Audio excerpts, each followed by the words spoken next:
Assalamualaikum warahmatullahi wabarakatuh.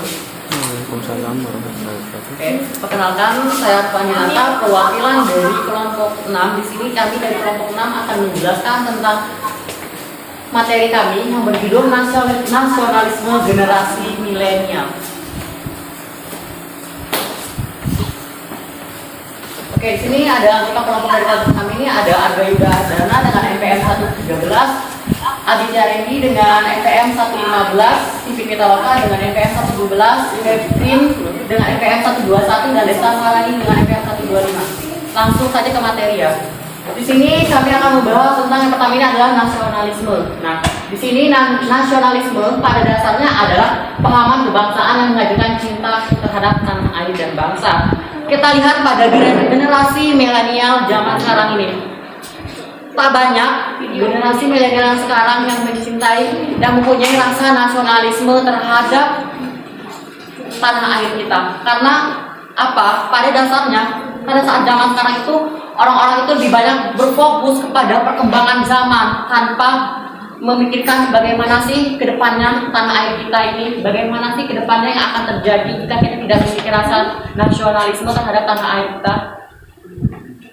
Nah, di sini era milenial. Generasi milenial adalah generasi yang hidup pada era globalisasi dan pasar bebas tak terbatas, difasilitasi oleh akses kemajuan teknologi dan informasi tidak ada batas. Oke, seperti yang kita lihat, kemajuan teknologi pada zaman sekarang itu tidak ada batas. Semakin pertumbuhan zaman, semakin berkembangnya tahun, era milenial ini semakin semakin pasti sangat difasilitasi sekali dengan teknologi dan informasi.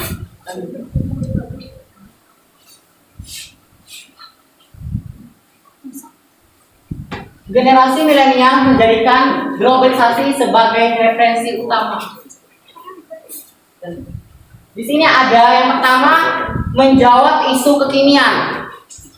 Oke, pada generasi zaman sekarang ini sudah bisa sekali ya, jika ada isu-isu itu pasti sudah bisa dijelaskan dalam internet, baik itu misalnya ada isu tentang zaman apa sih? Waktu itu pernah ada isu tentang cerita di Jawa Tengah itu ada cerita Lampor. Nah, itu isu-isu itu sangat cepat sekali berkembang di media sosial, di media perkembangan zaman.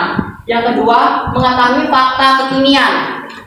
Tentu ya, sangat mudah sekali, banyak sekali fakta-fakta zaman sekarang yang kita bisa akses melalui internet. Setiap ada fakta, setiap ada informasi, pasti langsung di post kemudian ke media sosial pada era zaman sekarang. Tapi kalau era zaman dulu itu sangat susah sekali untuk mendapatkan informasi-informasi baik itu tentang isu ataupun tentang fakta kekinian. Yang ketiga, mengetahui perkembangan video, lagu dan film dan berita dalam waktu yang bersamaan. Tentu di era zaman sekarang itu, kalau dulu itu kita hanya bisa melihat berita dan video hanya televisi dengan radio. Tapi di zaman sekarang kita juga ingin mendengar berita, melihat perkembangan video, lagu-lagu, perfilman itu sudah bisa sekali kita akses di internet seperti di YouTube dan media-media lainnya.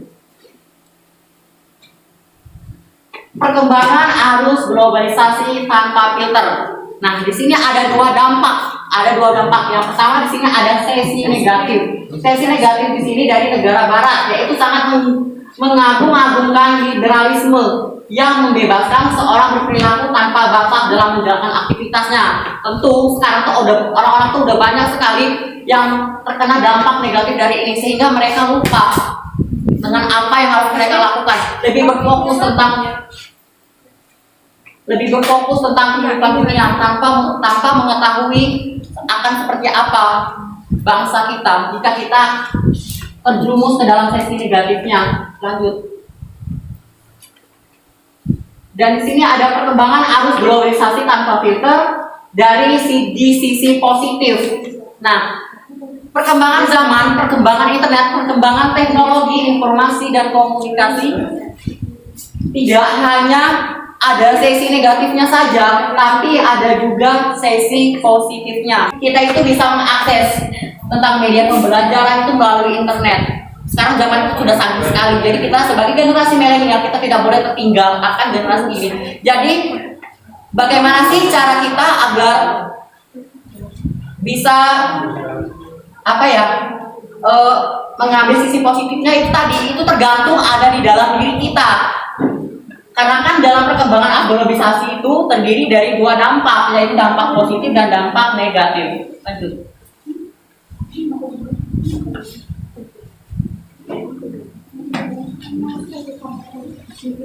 Di sini ada nasionalisme menurut para ahli atau para pakar, yang pertama Al-Brahman mengemukakan bahwa nasionalisme berhubungan erat dengan perasaan individu atau kelekatannya terhadap suatu kelompok. Bagaimana mereka mengembangkan kesetiaan terhadap kelompok tersebut. Yang kedua, Konstreman dan Flashback. Nah, bahwa nasionalisme dikaitkan dengan perasaan memiliki terhadap Indonesia, mengidentifikasi diri menjadi bagian dari Indonesia. Sudahkah kita menjadi bagian dari Indonesia? Sudahkah kita melakukan sesuatu hal untuk memajukan Indonesia? Perlu sekali kita menanamkan sikap nasionalisme terhadap negara kita ini. Yang ketiga ada Miftahuddin. Dia menjelaskan bahwa nasionalisme Indonesia melahirkan Pancasila sebagai ideologi negara yang diawali dengan perjuangan yang berat dan penuh pengorbanan untuk mencapai kemerdekaan yang kini telah terwujud. Tentu pada tahun-tahun sebelumnya, pada tahun zaman dahulu, pada era perjuangan, pada era peperangan zaman dulu tuh para pahlawan itu sangat memiliki sikap nasionalisme sekali terhadap negara kita. Mereka harus berjuang bagaimana caranya agar kita bisa merdeka sampai sekarang ini, sehingga anak-anak generasi mudanya sama sekarang tidak bisa menikmati era yang sudah sangat canggih pada era zaman sekarang. Sekarang nasionalisme generasi milenial dalam tinjau psikologi sosial. Nah, di sini dijelaskan dalam konsep nasionalisme merupakan evaluasi positif diri terkait dengan negaranya. Sebagai orang Indonesia, saat ini semakin menurun seiring dengan berbagai berita negatif dan keinginan para milenialis untuk mengidentifikasi dirinya dengan nilai-nilai yang lebih positif dari luar sana. Nah, di sini ada 4 faktor utama yang mempengaruhi self-esteem. Yang pertama, reaksi terhadap orang lain. Yang kedua, perbandingan diri dengan orang lain. Yang ketiga, social roles. Dan yang keempat, identifikasi.